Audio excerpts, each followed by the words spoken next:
Nabi Isa alaihissalam, ulul azmi minar rusul. Nuh sudah berlalu, alhamdulillah. Kemudian Ibrahim alaihissalam, kemudian Musa. Berapa sesi Musa alaihissalam? 25 majelis, Masya Allah, panjang sekali. Itu pun belum kelar. Kita belum tahu kan wafatnya. Kisah Nabi Khidir dan Musa alaihissalam gak saya ungkit karena sudah pernah diungkit di awal majelis. Singkat cerita, beliau menutup usia pada usia 120 tahun dan beliau pernah berhaji ke Baitullahil Ka'bah. Hadits Muslim. Singkatnya demikian. Di akhir kehidupan beliau, dalam hadits Bukhari Muslim, datang satu malaikat. Malaikat ini diutus oleh Allah Subhanahu wa taala untuk mencabut arwah Musa alaihissalam. Maka malaikat ini pun mendatangi Musa alaihissalam. Setelah malaikat ini mendatangi Musa alaihissalam, dikatakan ukhruj, keluarkan ruhmu. Ternyata Nabi Musa alaihissalam langsung memukulnya, ditempeleng. Ketika ditempeleng, malaikat ini pun copot kedua matanya, lepas kedua matanya. Maka malaikat ini pun kembali kepada Allah Subhanahu wa ta'ala. Innaka, ya Allah, sesungguhnya engkau tab'at, kau telah mengutus aku ala abdin la yuridu maut, kau mengutus kepadaku kepada seorang hamba yang tidak menginginkan kematian. Maka Allah Subhanahu wa ta'ala mengembalikan kedua mata malaikat ini, kemudian irji ilaih, kembalilah kau kepada Musa.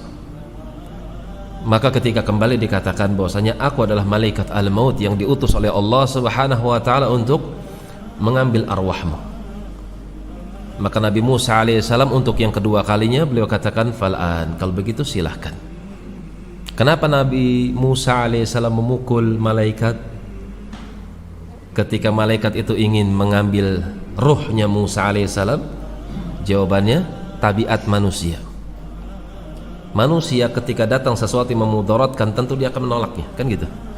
Karena malaikat ini tidak menunjukkan identitasnya. Saya adalah malaikat maut yang diperintah oleh Allah untuk mencabut ruhmu. Karena malaikat itu berwujud manusia ketika itu.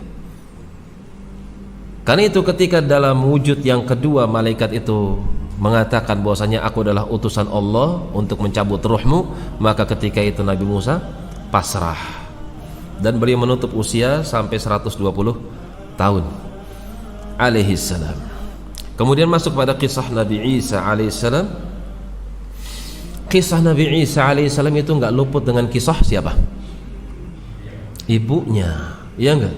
Karena ibunya adalah ayat min ayatillah, tanda daripada tanda-tanda kebesaran Allah Subhanahu wa taala. Karena itu Ibnu Katsir rahimahullahu taala di dalam fasal yang pertama menyebutkan kisah Maryam binti Imran. Kisah Maryam binti Imran radhiyallahu taala anha. Al-Imam Ibnu Katsir rahimahullahu taala menyebutkan kisah Maryam ini dalam surat Ali Imran. Yang punya mushaf silakan.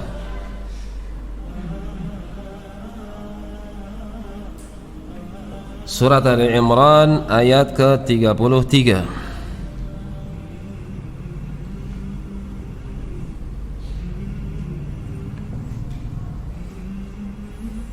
Qala Allah Ta'ala wa huwa asdaqul qailin. Allah Subhanahu wa ta'ala berfirman dan dia sebaik-baik yang mengabarkan berita kepada hambanya. Inna Allah astafa Adam wa Nuhan wa ala Ibrahim wa ala Imran ala alamin. Sesungguhnya Allah Subhanahu wa ta'ala istafa, dia telah memilih. Wa rabbuka yakhluqu ma yasha'u wa yakhtar. Dalam surat Al-Qasas Allah sebutkan Tuhan kalian itu menciptakan segala sesuatu yang Dia inginkan. Wa yakhtar, dan Dia memilih dari hamba-hamba yang Dia ciptakan. Dalam surat Syura Allah sebutkan hamba-hamba yang dipilih. Innallaha yajtabi ilaihi man yasha. Allah memilih hamba-hamba yang Dia kehendaki. Dalam surat Maryam pun disebutkan kalau Allah memilih. Dzalika mimma auhayna. Demikianlah seperti apa yang aku wahyukan kepada engkau, dan juga seperti apa yang aku wasiatkan kepada Adam dan keluarga Nuh, keluarga Ibrahim, dan juga keluarga Israel. Wa mimman hadaina wajtabaina, dan orang-orang yang aku berikan petunjuk dan orang-orang yang aku pilih. Jadi Allah memilih dari hamba-hamba yang Dia kehendaki. Innallaha astafa Adam. Allah memilih Adam. Dia menciptakan langsung dengan tangannya. Wa Nuhan wa ala Ibrahim. Di antara keturunan Adam yang Allah pilih adalah Nuh. Di antara keturunan Nuh Allah pilih Ibrahim alaihissalam. Wa ala Imran ala alamin, dan keluarga Imran yang mereka adalah orang-orang pilihan dari sekian makhluk yang pernah Allah ciptakan. Ini pilihan pada zamannya. Adapun Nabi kita Muhammad sallallahu alaihi wasallam masuk dalam kategori ala Ibrahim.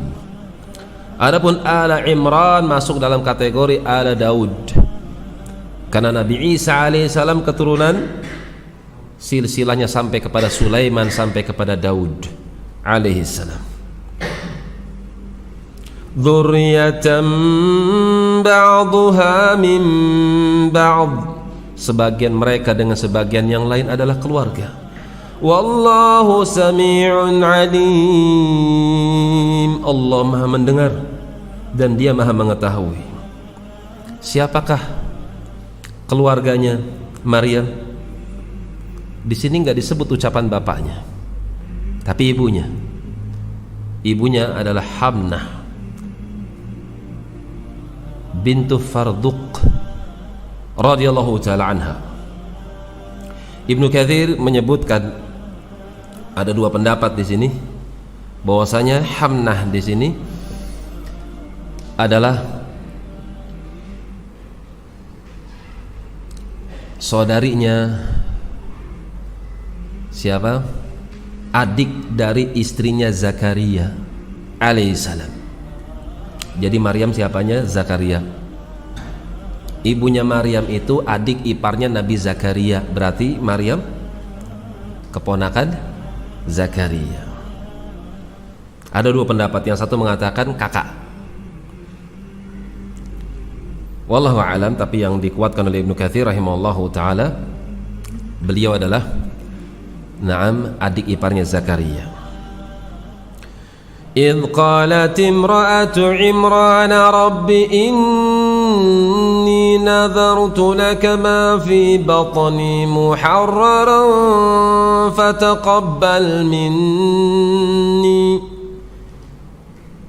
Ingatlah ketika istrinya Imran, nggak disebutkan nama istrinya, tapi disebutkan nama suaminya. Lihat betapa adilnya Allah. Allah mengagungkan keluarga Imran, tapi kisah yang disebutkan adalah kisah istrinya, bukan kisah Imran radhiyallahu ta'ala anhu, tapi yang disebutkan adalah kisah istrinya, ucapan istrinya, perilaku istrinya, perbuatan istrinya dari bentuk-bentuk nazar. Idh qalat imra'atu Imran, manakala istrinya Imran berucap kepadaku. Karena itu jadikanlah keluarga antum sebagai keluarga yang diridhoi oleh Allah Subhanahu wa taala. Jadikan keluarga antum sebagai keluarga yang memiliki nilai-nilai takwa. di mana Allah mengangkat derajat antum, mengangkat derajat istri antum, mengangkat derajat keluarga antum, dan kita akan lihat kenapa mereka diangkat derajatnya.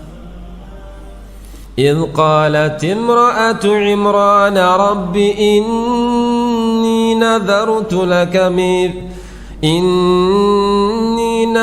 لك ما في بطني محررا فتقبل مني.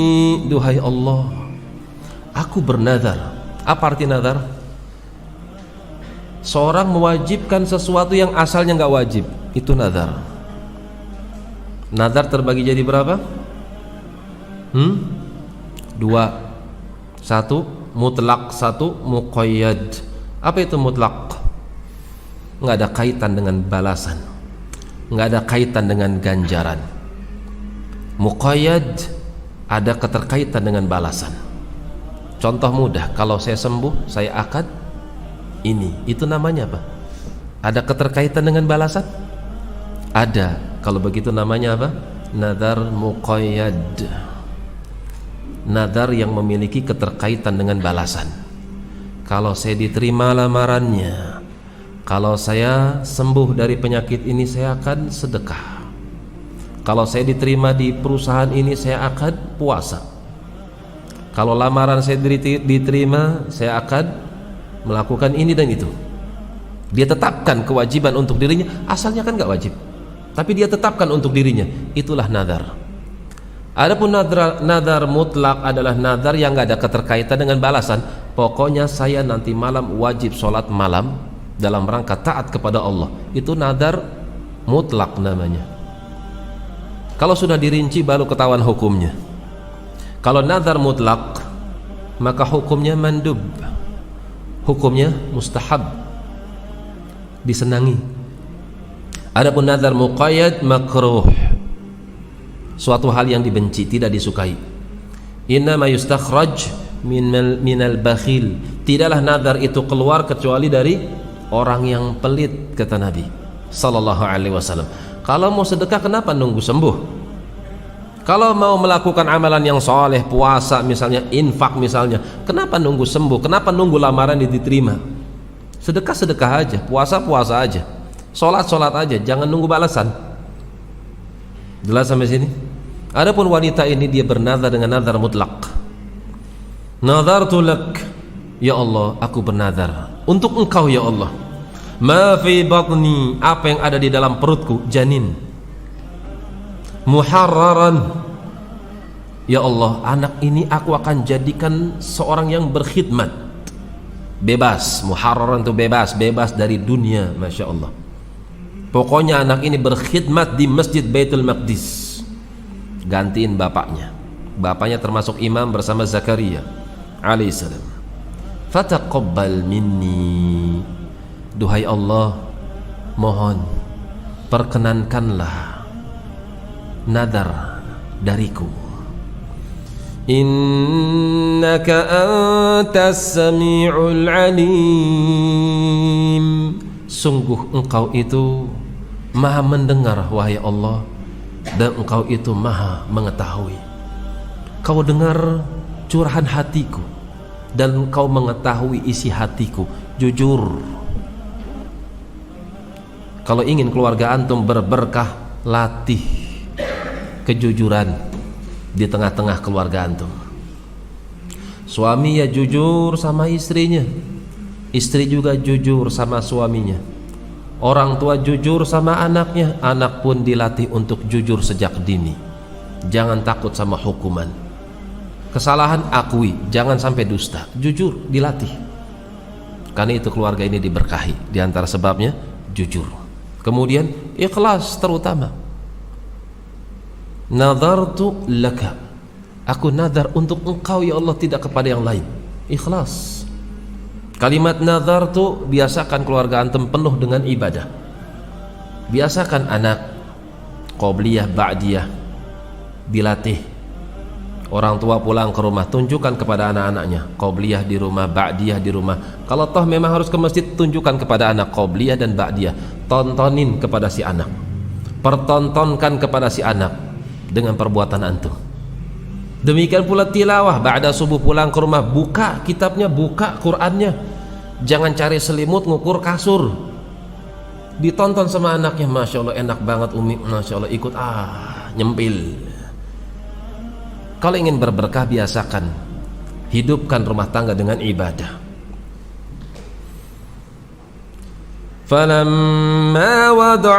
فلما وضعتها قالت رب إني وضعتها أنثى. Ketika wanita ini melahirkan, ketika wanita ini melakukan persalinan, ternyata anak yang diharapkan laki-laki menggantikan posisi bapaknya sebagai imam Masjid Baitul Maqdis, mengimami manusia, ternyata kok perempuan yang keluar.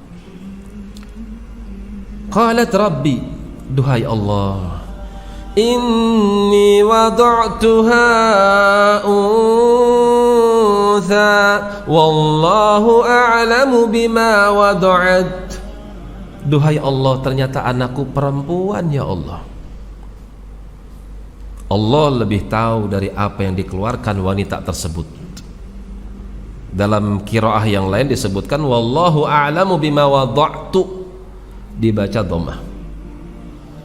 Allah lebih tahu daripada apa yang aku keluarkan. Maknanya sama aja. Walaysa dzakaru kal untha, padahal laki-laki yang gak sama dengan perempuan. Perempuan gak akan pernah sama dengan laki-laki. Perempuan gak akan pernah bisa mengimami laki-laki, tapi kalau laki-laki sudah pasti bisa mengimami perempuan. Akan tapi beliau pasrah dengan apa yang Allah tentukan padanya. Wa inni sammaituha Maryam wa inni u'idzuha bika wa dhurriyyataha. Ya Allah, aku kasih nama dia Maryam. Aku kasih nama dia Maryam.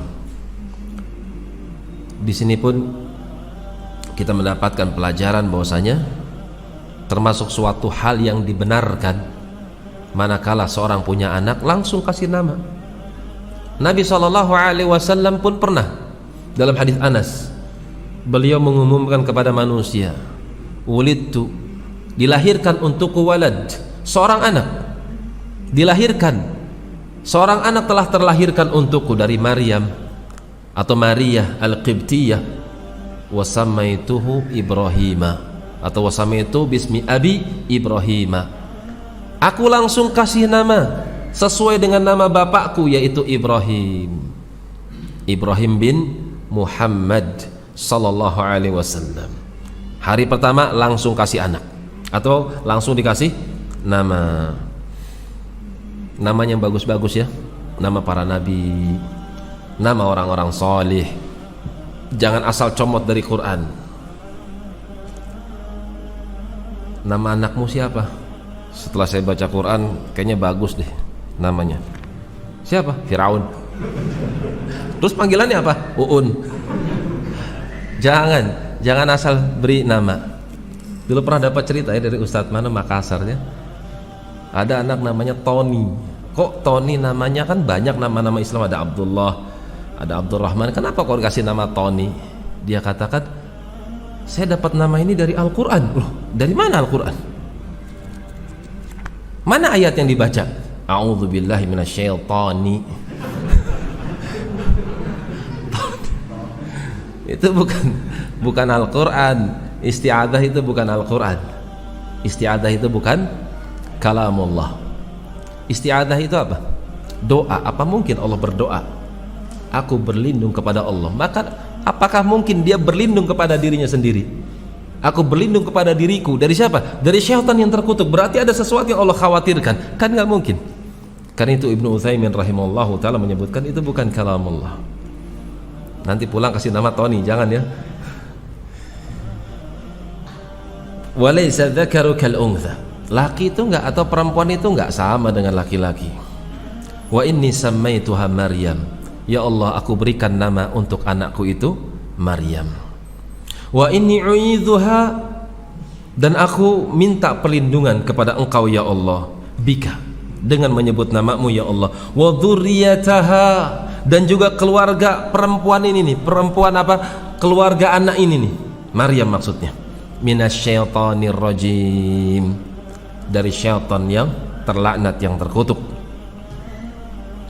Ketika wanita ini menunjukkan kesungguhannya kepada Allah Subhanahu wa ta'ala, dari nadarnya, dari ketulusan hatinya, ketika dia mendapati loh ternyata perempuan pasrah dengan apa yang Allah tentukan padanya, langsung diberi nama, dan tekadnya nggak berubah.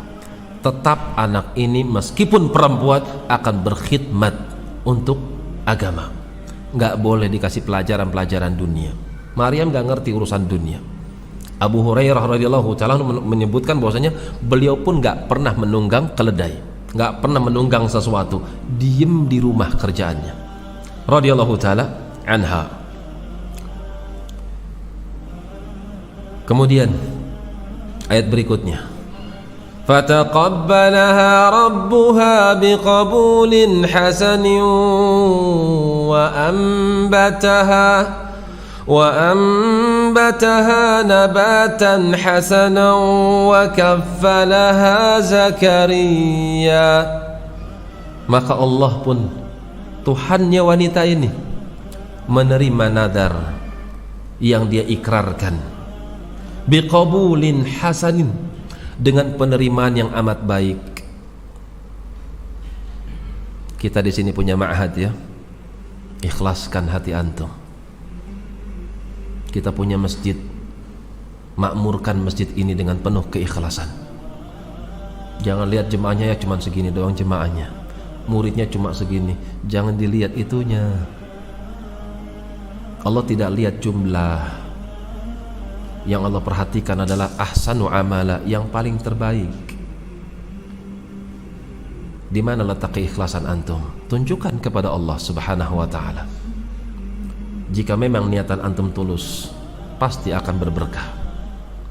Mungkin sekarang sekian jamaahnya, tapi lihat nanti 5 tahun, lihat 10 tahun, 20 tahun, bisa jadi masjid ini akan ramai. Banyak orang-orang yang memakmurkan masjid ini, sementara antum sudah tergeletak di lahat antum, tinggal memetik hasil panen, cahaya yang Allah kirimkan lewat ruku dan sujud para jamaah yang sholat di masjid ini. Karena itu saya ingatkan kembali buat saya pribadi dan juga antum, jaga keikhlasan. Kita beribadah kepada Allah bukan untuk mencari follower, bukan untuk mencari sebanyak-banyak manusia, bukan.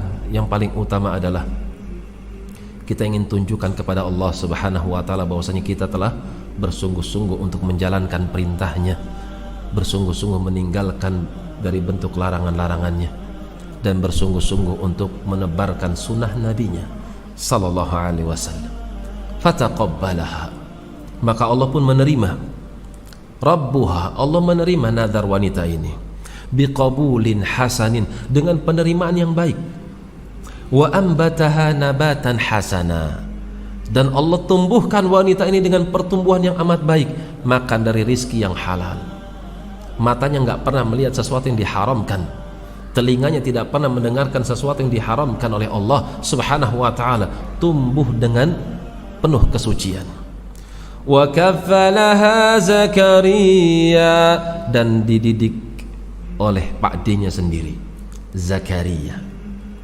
Antum pengen punya anak yang soleh, cari pendidik yang baik, cari sekolahan yang baik. Wa kaffalaha Zakaria, lihat siapa yang ngurusin Maryam,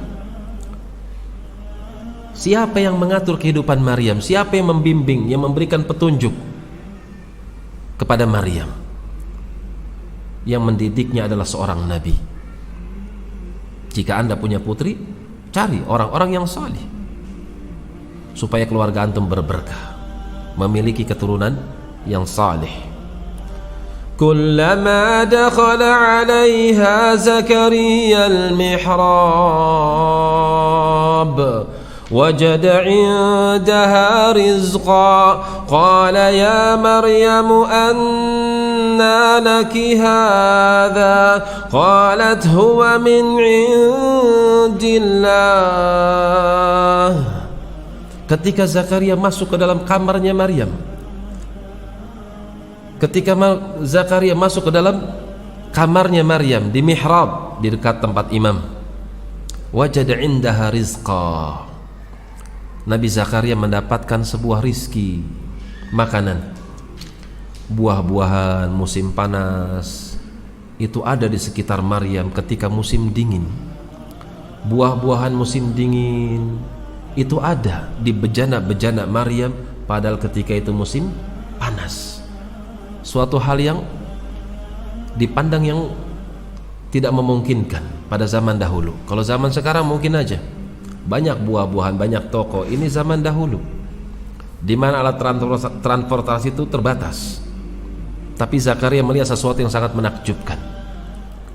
Maka Zakaria pun bertanya kepada Maryam, qala ya Maryam, anna laki hadha. Hai Maryam, kau dapati dari mana ini?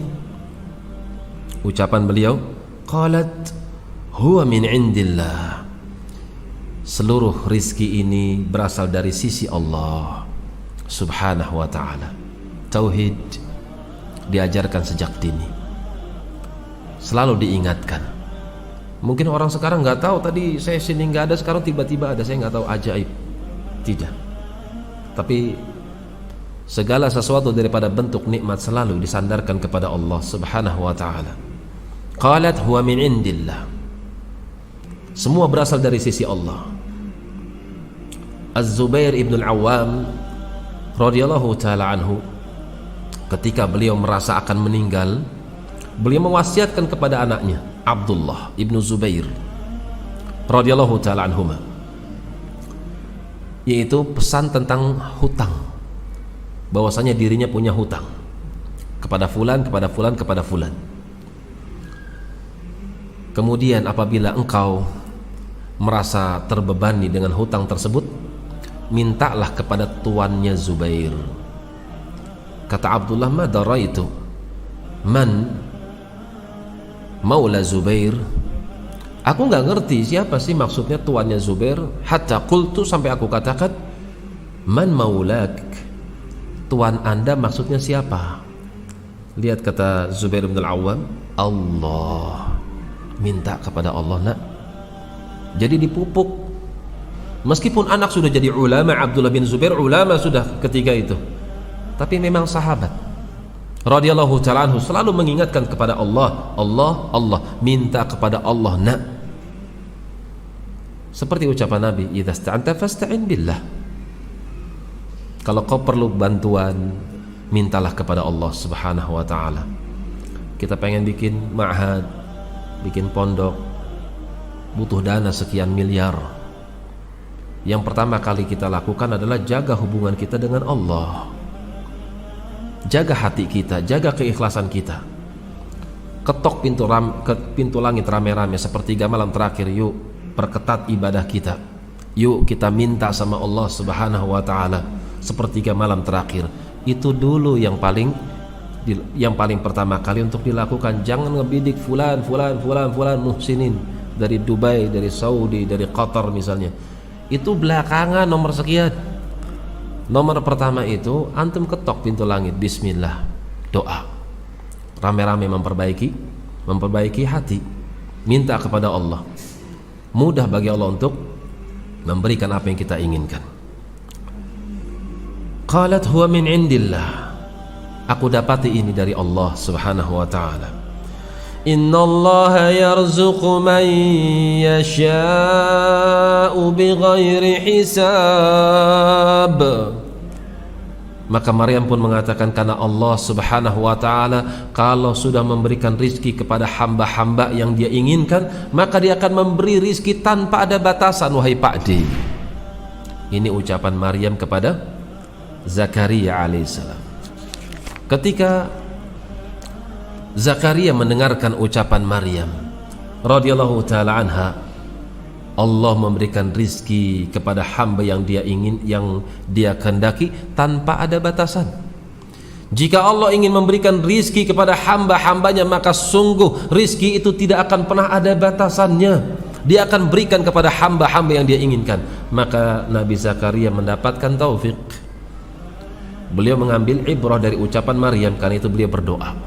Allah katakan, hunalika da'a Zakaria rabbah qala rabbi habli min ladunka dhurriyatan tayyibah innaka sami'ud du'a. Hunalika da'a Zakaria rabbahu. Dari sanalah Nabi Zakaria meminta kepada Tuhannya. Maryam berucap tentang rizki Allah tanpa terbatas, maka beliau langsung muncul rasa rindu pengen punya anak. Pengen punya anak tapi sudah tua. Tapi ketika mendengarkan kalimat tersebut, kembali semangatnya tumbuh. Ya Allah, ingin kembali semangat memiliki anak. Karena itu beliau berdoa, qala rabbi habli min ladunka dhurriyatan tayyibah. Duhai Allah, tolong karuniakan untukku ya Allah, dari sisimu ya Allah, dzurriyyatan thayyibah, keluarga yang baik ya Allah, keluarga yang salih. Minta anak yang baik ya Allah. Bapak-bapak, ibu-ibu, ikhwah yang mungkin baru menikah, pengen punya anak, jangan lupa doa ini. Jika memang keluarga Zakaria adalah keluarga yang saleh, tetap belum minta keturunan yang saleh lewat doanya. Jangan cuma minta anak, ya Allah pengen punya anak, pengen punya rizki berupa anak laki-laki atau perempuan. Tidak, tapi minta anak laki-laki yang salih, minta anak perempuan yang salihah. Innaka sami'ud du'a, sesungguhnya engkau ya Allah sami' ad-du'a. Ingat, sami' maknanya ada dua. Masih ingat?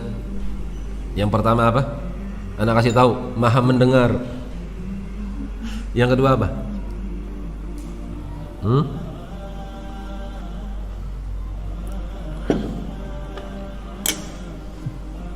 Apa yang kedua?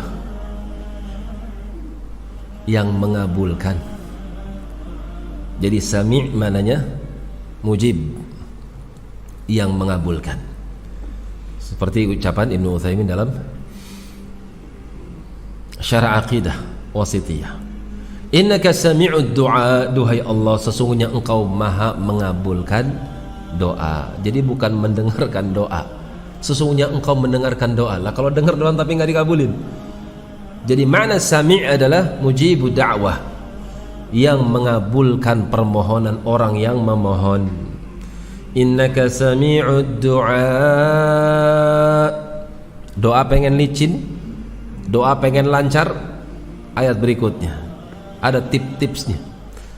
Fanadathul malaikatu wa huwa qa'imun yusalli fil mihrab. Ketika Nabi Zakaria berdoa meminta kepada Allah Subhanahu wa ta'ala keturunan yang saleh, keturunan yang baik, Allah kabulkan. Kapan Allah kabulkan permohonan Zakaria? Lewat malaikatnya. Diberikan kabar dulu, doamu diperkenankan. Masya Allah. Kita lihat kondisinya, keadaan beliau sedang apa. Fanadathul malaikatu wa huwa qa'imun yusalli fil mihrab. Malaikat pun memanggil Zakaria sementara Zakaria dalam keadaan qa'im, dalam keadaan berdiri. Dirinya ngapain? Yusalli fil mihrab, dalam keadaan berdiri sholat. Antum menginginkan sesuatu, perbanyak sholatnya. Wasta'inu bis sabri was salah, minta bantuanlah kepadaku, mintalah pertolongan kepadaku. Lewat apa? Sabar. Kau menginginkan sesuatu, sabar. Sambil menanti sesuatu yang kau inginkan, perbanyak sholatnya. Dikabulkan. Kapan dikabulkannya? Wa huwa qa'imun yusalli, dalam keadaan beliau berdiri sholat. Fil mihrab, mihrab, di mihrab, ruangan khusus milik imam. Silang pendapat para ulama, ada yang mengatakan bid'ah.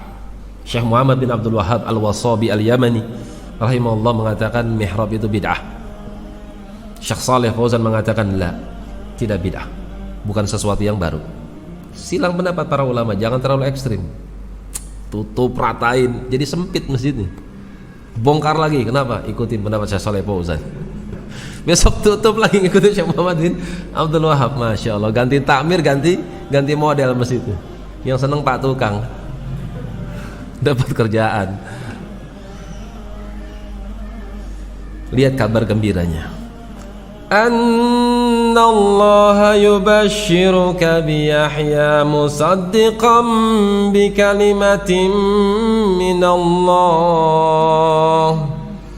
Sesungguhnya Allah memberikan kabar gembira untuk engkau, wahai Zakaria. Anak namanya Yahya. Namanya Yahya, hidup.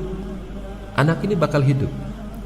Musaddiqan bi kalimatin minallah. Anak ini akan membenarkan kalimat Allah. Pertanyaan, apa maksudnya membenarkan kalimat Allah? Membenarkan apa? Injil? Membenarkan apa? Taurat? Membenarkan kalimat Allah. Apa kalimat Allah yang dimaksud di sini? Kalimat tauhid. Kalimat Allah itu siapa? Nabi Isa, Nabi Musa kalimullah, Nabi Muhammad khalilullah, Nabi Isa kalimatullah. Membenarkan kalimat Allah, maksudnya akan membenarkan saudaranya. Siapa saudara yang dimaksud? Isa alaihissalam. Yahya di sini akan membenarkan risalah saudaranya, kalimat Allah. Siapa kalimat Allah? Isa alaihissalam. Wa sayyidan wa hasura. Dia adalah pemimpin. Dia adalah pemimpin yang akan memimpin Bani Israel dengan saudaranya. Wa hasura. Hasura di sini banyak silang pendapat para ulama. Ada yang menafsirkan seorang yang sangat bertakwa. Ada juga yang mengatakan seorang yang punya syahwat tapi dia bisa mengendalikan syahwatnya. Hasura. Ibnu Katsir membawakan riwayat dan dihasankan mithlu turab. Jadi syahwatnya Nabi Yahya itu seperti turab, seperti tanah. Maksudnya apa? Enggak gampang terpancing kalau ngelihat perempuan, enggak mudah terpancing ketika mendapatkan godaan perempuan. Ada juga yang mengartikan bahwasanya beliau tidak punya syahwat, dan ini pendapat yang lemah. Kalau orang tidak punya syahwat, di mana letak mujahadahnya? Tidak ada kemuliaan kalau begitu. Tapi kalau seorang yang memiliki syahwat dan ternyata syahwat tersebut bisa ditundukkan, itu yang dikatakan mulia. Dan itulah makna hasura. Tidak mudah terpancing dengan fitnah wanita. Seorang yang sangat terjaga kemaluannya dari fitnah wanita. Wa nabiyyam minas salihin. Dan dia adalah nabi. Anaknya belum muncul tapi risalah atau kenabian sudah diberikan. Nubuwah buat Yahya alaihissalam. Qala rabbi anna yakunu li ghulamun wa qad balaghani al-kibar wa imraati 'aqir. Qala kadzalika Allahu yaf'alu ma yasha'. Ya Allah, ketika mendapatkan kabar gembira dari malaikat, maka beliau pun takjub dengan hal itu, bahagia. Ya Allah, bagaimana mungkin ya Allah, aku punya anak ya Allah, aku sudah tua, tulang sudah mengeras, rambut sudah penuh dengan uban, istriku tua, mandul ya Allah. Qala kadzalika Allahu yaf'alu ma yasha. Demikianlah hai Zakaria, Allah subhanahu wa ta'ala melakukan apa yang dia kehendaki. Tips berikutnya ya, sudah adzan, catat baik-baik aja. Satu ayat lagi. Qala rabbi ij'alni ayah. Ya Allah, tunjukkan ya Allah, untuk memantapkan hatiku ya Allah, bahwasanya ini adalah hak ya Allah, berikan aku tanda ya Allah. Qala ayatuka an la tukalliman nasa thalathata ayyamin illa ramza.